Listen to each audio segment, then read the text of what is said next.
It's algofactory.tech. And listen, if you've been sitting on the sidelines wondering what to do with your life or what direction you need to take or whether you should get another job to add to your litany of jobs that you're trying to juggle right now because, you know what? The economy sucks. Let's be honest here. Inflation's killing out most people, wiping out most people's savings and purchasing power. And you need a secondary form of income. Well, you come to the right place, algofactory.tech. We're the only place in the world that teaches you not only how to trade, but to create the algorithms needed so that it can trade on your behalf. And with that being said, Cowboy, let's flash that QR screen and get into it. Let's show them a little magic of what we do here on algofactory.tech. Awesome. Yeah, there it is. Bottom of the screen, QR code. I'm going to go ahead and grab the link. Give me just 1 second. And we're going to throw that up on the Rogue News channel. If YouTube, there we go. If YouTube will wake up. We did just have the CPI data come out, so we'll talk a little about that. But today we do have a special treat. I went ahead and got my algorithm that I have connected, or that I have created, and I have it connected to my broker, and it's connected currently to a demo account, and it's in test mode. It's already profitable, even though I've had to cancel some trades just because just because I'm testing. Always having things on, but. Long story short, even canceling unprofitable trades, the sucker's still profitable. But that's what happens when you spend a few years, prepping everything and getting ready to put that algo out there into the world. But I'm going to let it live test, and this is on the 5-minute chart, which that's a big thing. So that's something that I'll discuss here in detail shortly. Let me go ahead and put this out here. All right, link is spread like butter on breakfast toast. CPI data did just come out, so we'll take a quick look at the charts before we get into any of the the algo talk. Well, at least the coded algo talk, if you will. So again, we talk all the time about how I do things. Now you are going to have to do your own testing, make your own trading method. And you're going to have to also talk to a licensed investment advisor before putting your money in the markets, because you can lose money. That's a risky thing to do. Okay. So you can't just, you got to do your own research on this, but I don't trade news events. Okay. And a news event that just occurred is right here. I'm going to flash up the data itself. You can see this wild wick. This is on the 5-minute chart, right? So these are 5-minute candles in the EUR USD. So the dollar is taking some wild swings. I can tell you the dollar is effectively, the wisdom is that it's going to get stronger. And certainly the EUR moved down against the dollar, meaning that the dollar got stronger just for the first initial 5 minutes after the announcement, certainly. And then it popped right back up, right? So we're in a very, very quiet time in markets. And we've been talking about this. If you've been watching our live shows, we've been kind of hinting at why we think this is. And, we are going to actually have, what is today, Wednesday or today's Tuesday, isn't it? No, today's Wednesday. Let me see. I don't even know what day it is. Yeah, today's Wednesday. So tomorrow's Drip Thursdays. So the Gorilla, V, you still have Drip Thursday on for tomorrow, right? Yep, I'm going to be dripping, man. Dripping all over. That sounds terrible. I'm going to look like Brooke Burke, bro. Coming out of the water with the brain. I'm like, well, what kind of health problem does she have? No, dude, she was. That's not Brooke Burke. That was who the heck was that in that Brooke Burke? Yeah, she came out of the water in a nice. She had a nice figure, man. She was in bikinis and stuff 20 years ago on the E channel. Yeah, I'm not talking about Brooke. Brooke. Who's the Bond girl? Not Brooke Shields. Bond girl by the name of Brooke. You mean you're talking about Halle Berry? No, not Hailey Berry. No, we're not talking about Hailey. She's very highly Berry. Is she high? No, she's very highly. That's how beautiful Halle Berry is. She's stunning. Is hot. She's smoking hot. God, smoking hot. Just smoking hot, dude. Beautiful. I don't know what Bond girls by the name of Brooke. I'll tell you. I'll find out right now.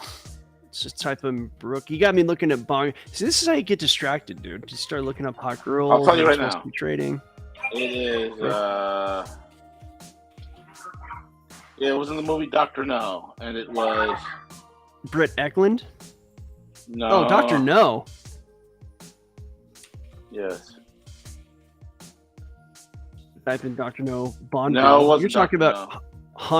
Honey Chile Rider? Oh, no, that's the fictional name.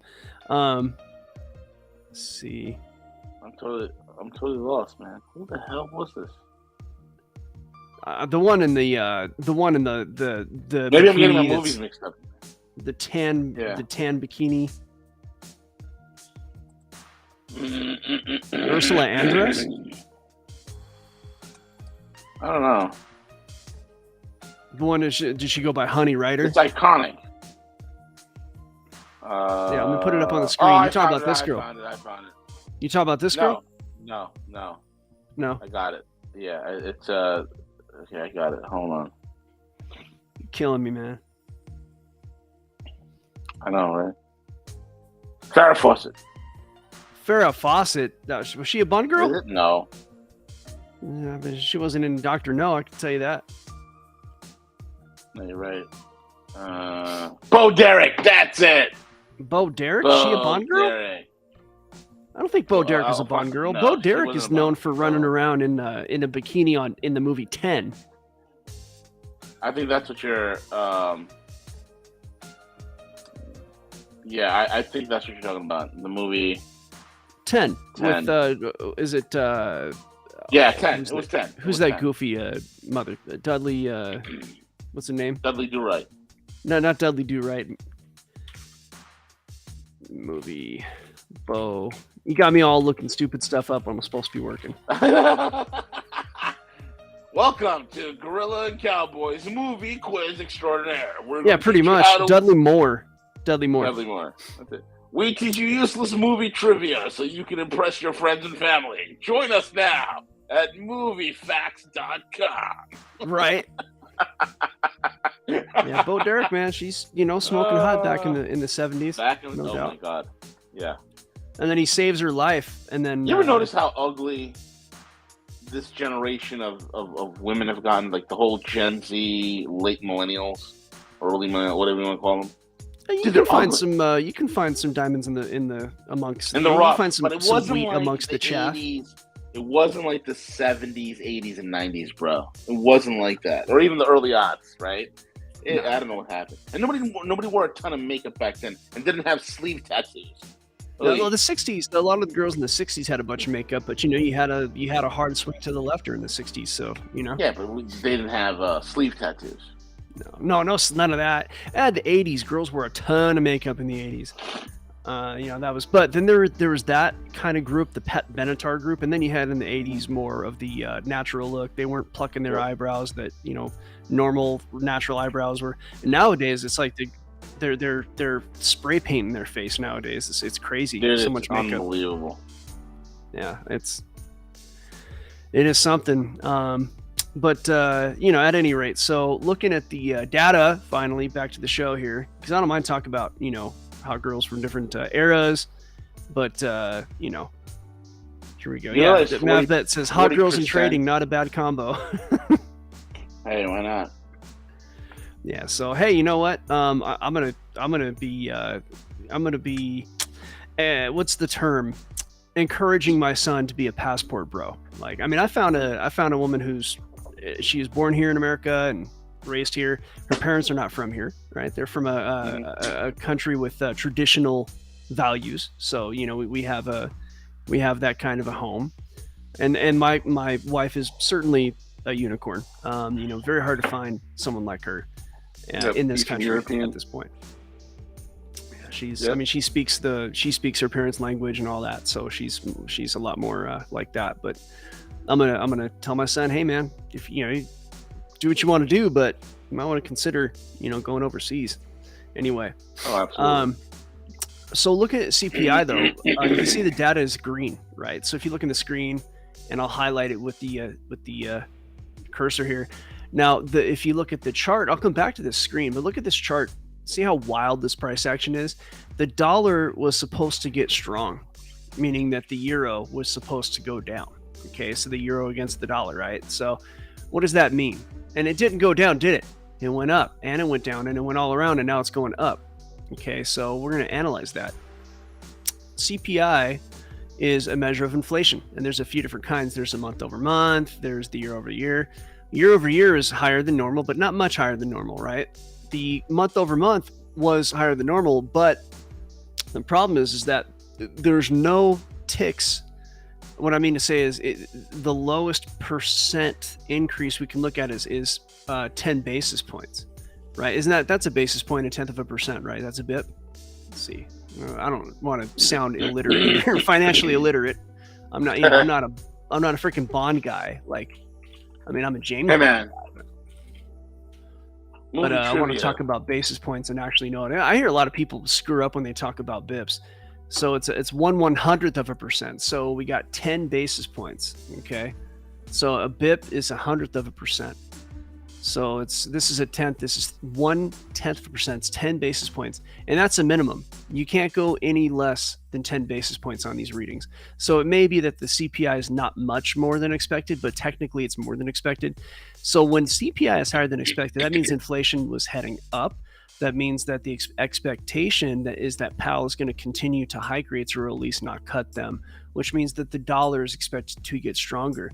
And we talked about this, we cover this often enough, so I'm not going to spend a lot of time on it. But when you have an like EUR USD, that's what we're looking at here, the euro in terms of the dollar. This is the Forex market. We can look at this in stocks too. But right now, if the dollar is getting strong on this pair, right? So the dollar is getting stronger. That means effectively the euro is getting weaker against the dollar, which means that this asset should be going down because the euro comes first. And that just didn't happen, right? It happened for a split second. A lot of people's like, oh, go short. But look, they got knocked out of their trades. Anybody who went short on this got knocked out of their trades. The wisdom said it's supposed to get weaker. That's what the wisdom said, right? Your hey, inflation's higher, more hikes, less cuts. That's what that wisdom said. So if you look at the 1 minute chart, this is real granular data. The announcement happened, strong move down on these red candles, right? Because those red candles indicate volatility in that direction. So a lot of people probably got excited and they went short, right? Some people went short right here and they put their stop loss above this structure back here. Right, so that's what they did. So they got knocked out of their trades because the price wicked right through their stop loss, which was right here. So those people got knocked out of their trades. Oh, let's go short, and then bam, you get screwed. Have fun with that. And then you have these people who say, okay, the little jerk move up, that's done now, so we can go short. And so they went short. Some of them put their stops above that prior bump up, right? So that was right at the time of the announcement. Like, okay, good. It made the move up to knock everybody out of the stops. Now let's go short. And look what happened to them. They got knocked out of their trades too.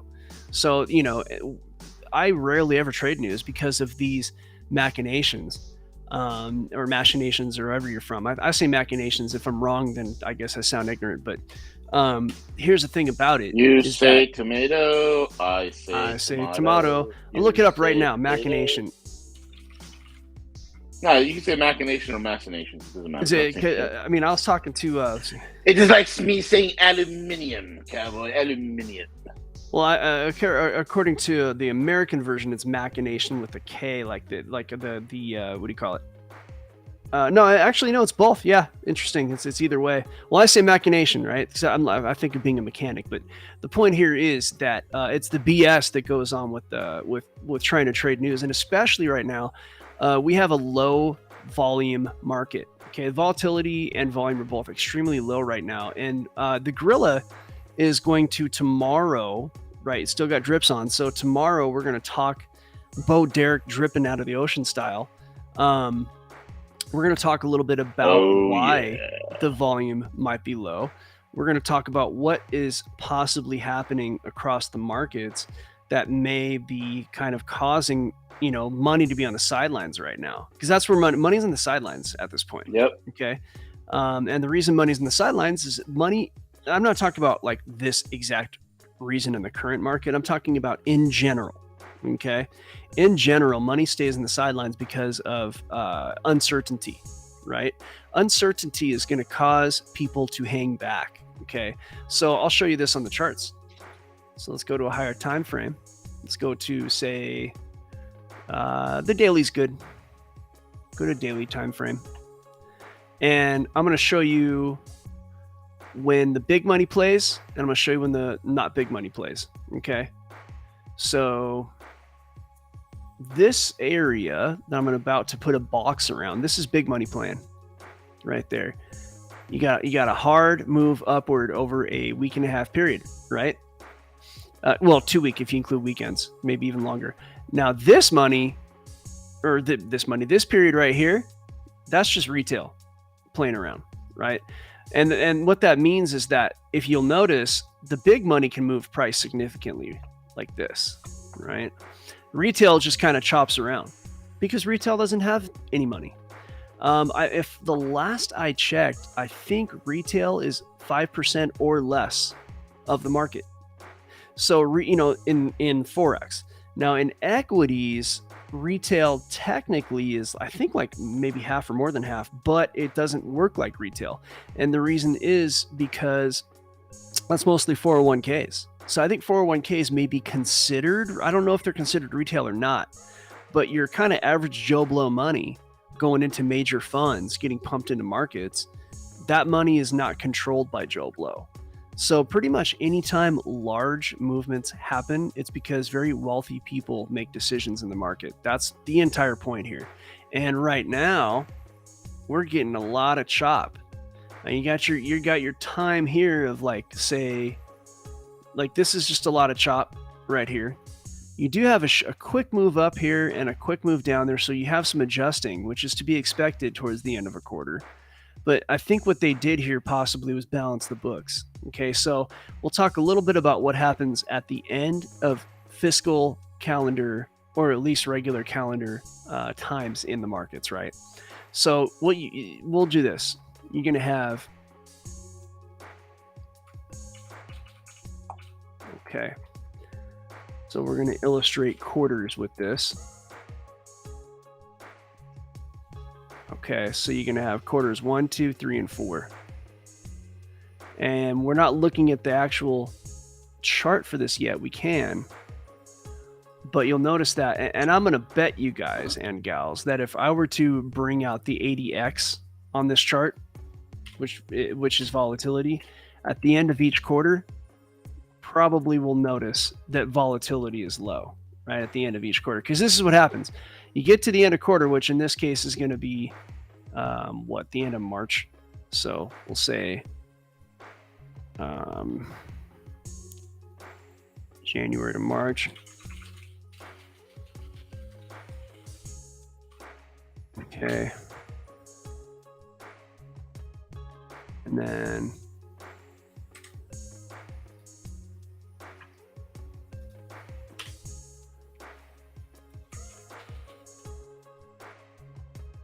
say, what is this? April to June.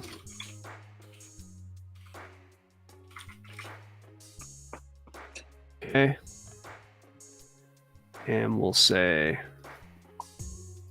July to September.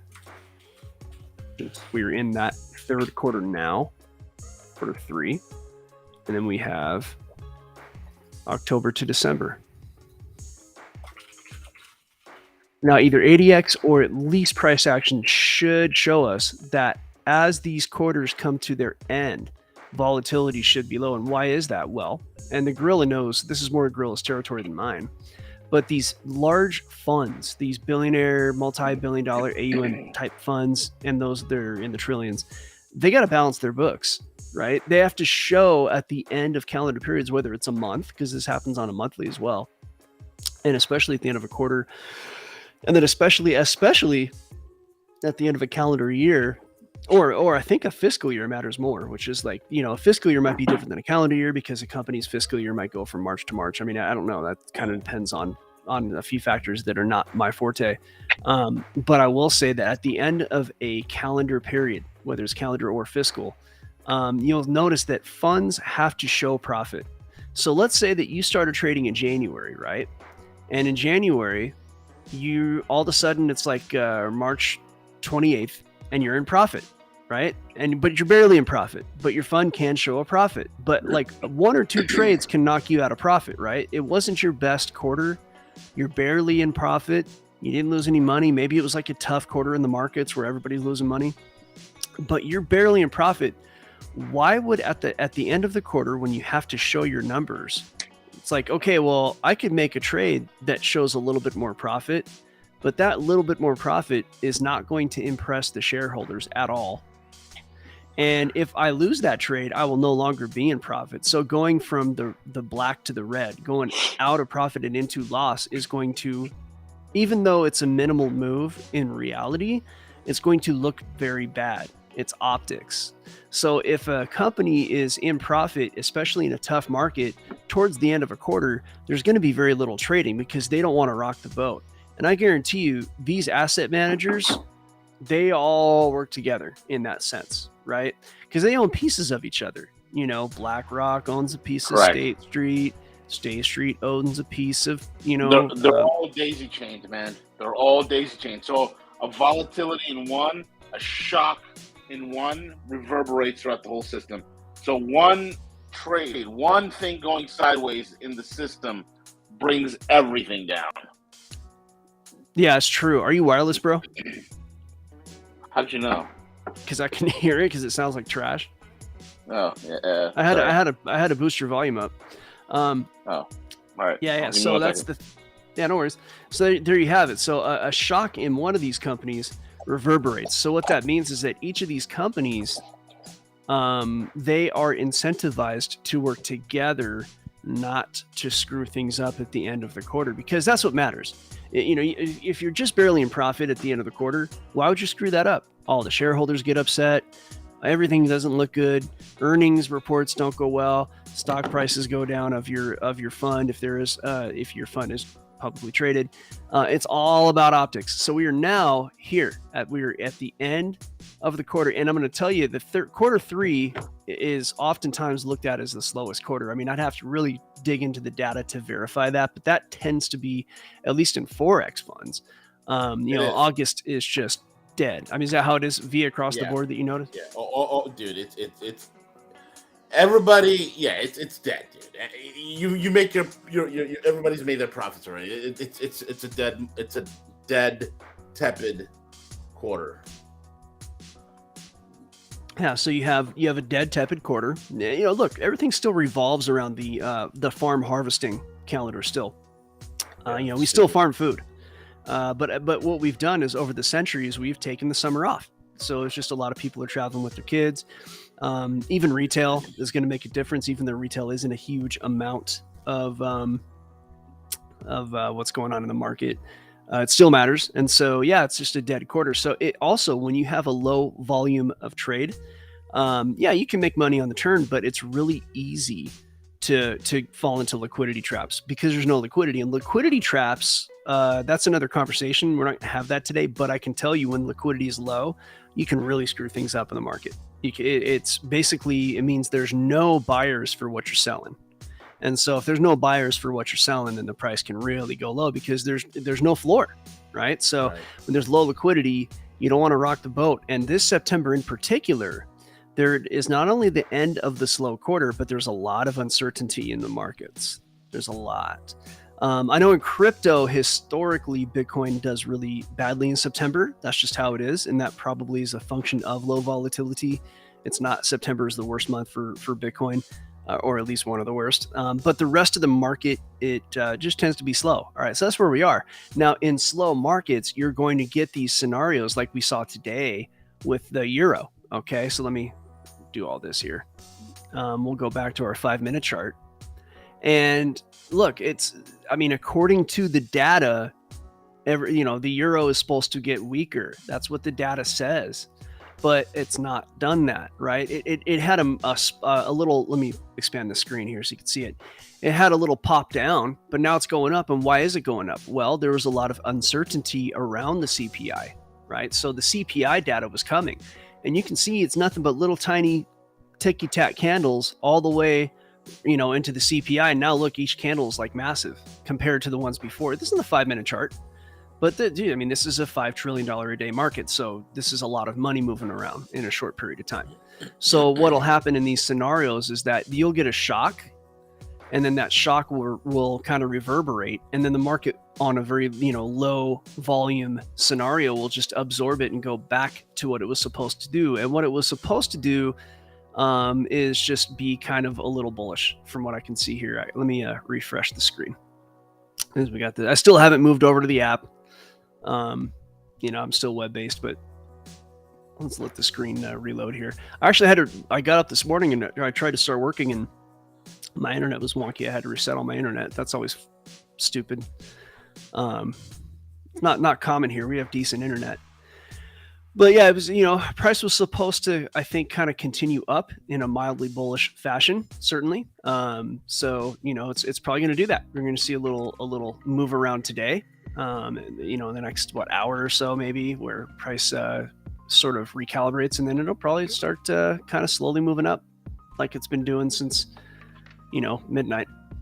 So that is what that is. That's what the markets say. So let me do a preview. We got to go over to the private group right now, but I'm going to reopen my alarms. And the reason I'm going to do that is because these alarms are feeding into my code, which I have now automated onto a demo trading account. So basically I took my algo, and you all have seen me work with it. Everybody has seen the algo happen. So I'm restarting all of my alerts, right?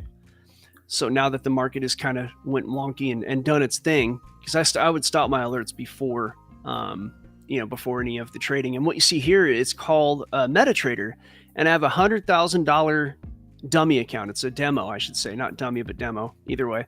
And so what you're looking at is I just have very, very small, I'm looking more at the trades themselves. And I've had to cancel right in the middle of profitable trades and take losses and stuff. And I'm still profitable, even when I'm messing around here with 100% wins on all my shorts and a 65% wins on my longs. I'm sorry, 45 on my longs, but the longs should be closer to 60 or 70 or something like that. It's just that like I said, I had to cancel a bunch of trades that they all hit right at about 6 a.m., which they would not have hit, except that my internet was down. So the algo kept running while my and this program happened to be up and running at the time, and the internet was up just enough to keep it running. So long story short, these over the next weeks, these results are going to become more clear. This is only several hours worth of data, not even maybe 5-6 hours worth of data. But the point is that my algo is now coded and bridged over to MetaTrader, which will talk to my broker. And all these trades are happening on my broker right now. It's a demo account, so it's not real money because I'm forward testing. But so far, the tests look really promising. It's really remarkable. So we're going to talk more about that. But for the moment, I'm going to ask the gorilla to go ahead and give us that send off. Let's go over to our private group. All right, guys, listen, here's the deal. Don't sit on the sidelines watching life and money pass you by. Well, the time for you to be sitting on the fence, it's getting short. It's getting late in the day. It's getting late in the quarter. Lots going on in this world, and you want to profit from the volatility, from the chaos, from the insanity that is about to be unleashed. And in order to do that, rather than getting another job, which is, the definition of a job is just over broke, and you don't want to be the person standing on the Macy's perfume counter spraying people as they're walking in. No. Take your time and effort. Give us 6 months of your time, and we will show you how to kick ass, take names, and take profits.